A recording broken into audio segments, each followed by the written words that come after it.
தமிழ் உறவுகள் அனைவருக்கும் வணக்கம். அண்ணன் சீமான் தலைமையில் நாளை நடைபெறும் ஆர்ப்பாட்டம், அணிதிரளும் தம்பிகள். இந்த தலைப்பில் தான் இந்த காணொலி நம்ம பேசியிருக்கோம்.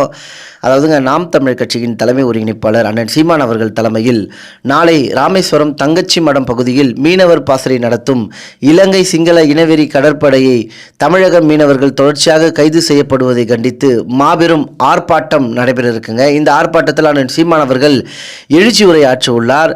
இதற்கு முன்பு அண்ணன் சீமான் அவர்களின் தலைமையில் நடைபெற்ற பஞ்சமி நில மீட்பு, சமூக நீதி, சாதிவாரி கணக்கெடுப்பை வலியுறுத்தி மாபெரும் பேரணி மற்றும் பொதுக்கூட்டம் நடைபெற்றதுங்க. இந்த பேரணி மற்றும் பொதுக்கூட்டம் மிகப்பெரிய அளவில் வெற்றி அடைந்தது என்பது குறிப்பிடத்தக்கது. அதன் தொடர்ச்சியாக மேலும் அண்ணன் சீமான் அவர்கள் இந்த ஆர்ப்பாட்டத்தினை முன்னெடுக்க இருக்காருங்க.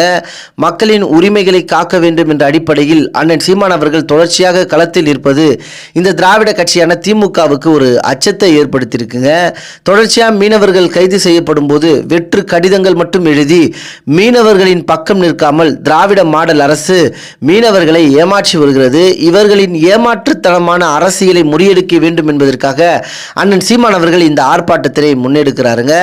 ராமேஸ்வரத்தில் சிங்கள இனவெறி கடற்படையை கண்டித்து அண்ணன் சீமான் தலைமையில் நடைபெற இருக்கக்கூடிய ஆர்ப்பாட்டத்தினை நீங்க எப்படி பார்க்குறீங்கன்றத உங்களுடைய கருத்துக்களை தெரியப்படுத்துங்க. நன்றி, வணக்கம்.